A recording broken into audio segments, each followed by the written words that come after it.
हैं, कहीं पर दूर दूर हो जाते हैं, जिससे कि वे प्रॉपर जो दूर दूर हैं तो काफ़ी डिस्टेंस उनके बीच में रहती है, जिससे कि वहाँ पर और भी प्लांट ग्रो कर सकते थे, लेकिन अब नहीं करे। और जहाँ पर ज़्यादा गिर गए वहाँ ओवर क्राउडिंग की वजह से प्लांट्स को प्रॉपर वे में न्यूट्रिएंट्स नहीं मिल पाएगा, जिसकी वजह से उनमें से बहुत सारे प्लांट्स डैमेज हो जाएंगे, खराब हो जाएंगे, डाई हो जाएंगे। क्लियर बात है। तो हम इसमें पहला पढ़ेंगे प्रिपरेशन ऑफ सोयल, जिसमें हम सोयल को प्लांट्स ग्रो कराने के लिए सुटेबल बनाते हैं। दूसरा मेथड्स में हम करेंगे कि सीड को सेलेक्ट, हेल्दी सीड को सेलेक्ट कैसे करते हैं, उन्हें बोने का तरीका आपका क्या होगा।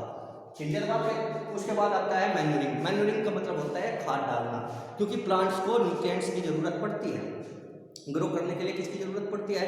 न्यूट्रिएंट्स की जरूरत पड़ती है। तो प्लांट्स को न्यूट्रिएंट्स देने के लिए हम खेतों में क्या यूज करते हैं? मैन्यूरिंग।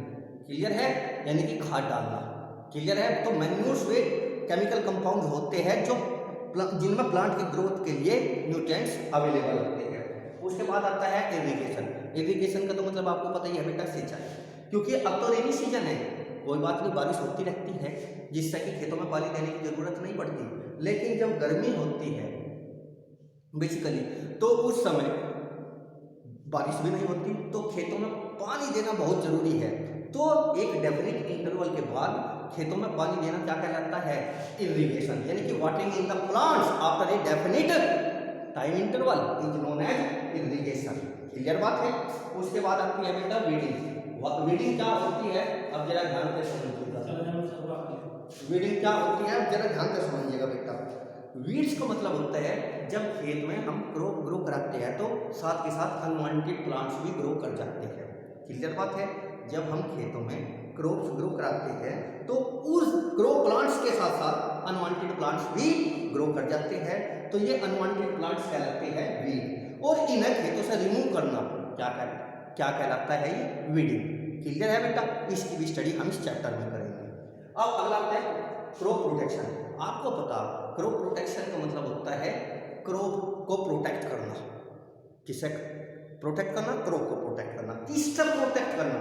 क्योंकि आपको पता बेटा जो पेस्ट वगैरह होते हैं, इंसेक्ट वगैरह होते हैं, वे हमारी क्रॉप को डैमेज कर जाते हैं। तो जो क्रॉप्स है उन्हें इंसेक्ट, पेस्ट वगैरह से प्रोटेक्ट करना क्या कहलाता है? Crop protection. हार्वेस्टिंग, जब क्रॉप्स मैच्योर हो जाती है, जब क्रॉप प्लांट्स मैच्योर हो जाते हैं तो उनसे यूजफुल प्रोडक्ट लेना या उन्हें खेतों से काटना क्या कहलाता है? हार्वेस्टिंग। क्लियर बात है। हार्वेस्ट करने के बाद उन्हें फ्यूचर यूज के लिए एक जगह इकट्ठा करना क्या कहलाता है? स्टोरेज। क्या कहलाता है बेटा? स्टोरेज। तो ये सारी चीजें हम इस चैप्टर में पढ़ेंगे 1 by 1। तो एक बार हो, अभी तक मैंने क्या बताया आप लोगों को?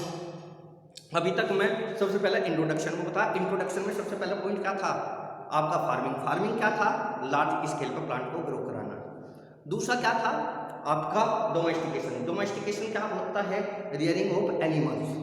Rearing of animals is known as domestication. इन दोनों को हम किस वजह से करते हैं? क्योंकि प्लांट और एनिमल से हमें यूजफुल प्रोडक्ट मिलते हैं। तो प्लांट और एनिमल से यूजफुल प्रोडक्ट्स प्राप्त करने के लिए हम क्या फार्मिंग और डोमेस्टिकेशन दोनों करते हैं। एग्रीकल्चर एक्चुअल में क्या है? फार्मिंग और डोमेस्टिकेशन करना ही एग्रीकल्चर कहलाता है।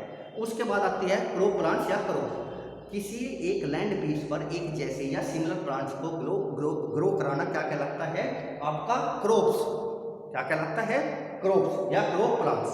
फिर उसके बाद आया टाइप्स ऑफ क्रॉप्स। दो तरह की क्रॉप्स होती है। सबसे पहले रबी खरीफ क्रॉप्स, दूसरा रबी क्रॉप्स जो रेनी सीजन में बोई जाती है, जून जुलाई में बोई जाती है। ठीक है, जो जून जुलाई में बोई जाती है रेनी सीजन में, और अक्टूबर सितंबर में हार्वेस्ट कर ली जाती है, उन्हें बोलते हैं खरीफ क्रॉप्स। एग्जाम्पल पेडी मेज। उसके बाद आता है रबी क्रॉप जो विंटर सीजन में बोई जाती है। विंटर सीजन का मतलब अक्टूबर नवंबर में बोई जाती है और मार्च अप्रैल में जिन्हें हार्वेस्ट यानी कि काट लिया जाता है।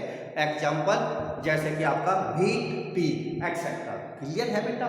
उसके बाद basic agricultural practice. Basic agricultural practice का मतलब क्या है? किसी भी फील्ड में क्रॉप को ग्रो कराने के लिए जितनी भी प्रैक्टिस आप करते हो, जो भी काम आप करते हो, वो कलेक्टिवली इकट्ठा क्या कहलाता है? Agricultural practice. उसमें आपका क्या आता है? Preparation of soil. इसमें आप सोयल को इस तरीके से मॉडिफाइड करते हो या सोयल में ये सभी चीजें करते हो जिससे कि प्लांट आसानी से ग्रो कर जाए। तो सोयल को प्लांट की ग्रोथ के लिए सुटेबल बनाना क्या कहलाता है? Preparation of soil.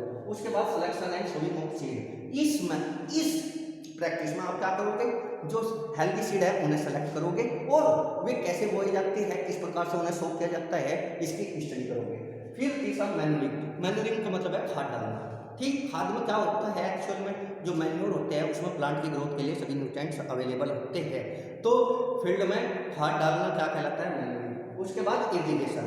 प्लांट्स को टाइम टू टाइम यानी एक डेफिनिट इंटरवल पर वाटरिंग करना, पानी देना क्या कहलाता है आपका इरिगेशन। उसके बाद आता है वीडिंग। वीडिंग को समझने से पहले सबसे पहले समझिएगा वीड्स। जब ग्रो प्लांट्स होते हैं उनके साथ अनवांटेड प्लांट ग्रो कर जाते हैं तो वे अनवांटेड प्लांट क्या कहलाते हैं, वीड्स, और उन्हें फील्ड से रिमूव करना क्या कहलाता है, वीडिंग। उसके बाद आता है क्रॉप प्रोटेक्शन। पेस्ट इंसेक्ट वगैरह से क्रॉप को प्रोटेक्ट करना क्या कहलाता है, क्रॉप प्रोटेक्शन। तो इस प्रैक्टिस में आप ये पढ़ोगे कि कैसे क्रॉप को इंसेक्ट पेस्ट वगैरह से प्रोटेक्ट करते हैं। उसके बाद हार्वेस्टिंग। मैच्योर होने के बाद उसे खेत से कट करना क्या कहलाता है, हार्वेस्टिंग। हार्वेस्टिंग करने के बाद उसे कैसे फ्यूचर यूज के लिए आप स्टोर करके रखोगे, इसे कहा जाता है स्टोरेज। क्लियर है? तो ये इस चैप्टर का ओवरव्यू था बेटा। कल से हम 1 बाय 1 स्टेप लेकर इसकी स्टडी करेंगे। ओके, ठीक है।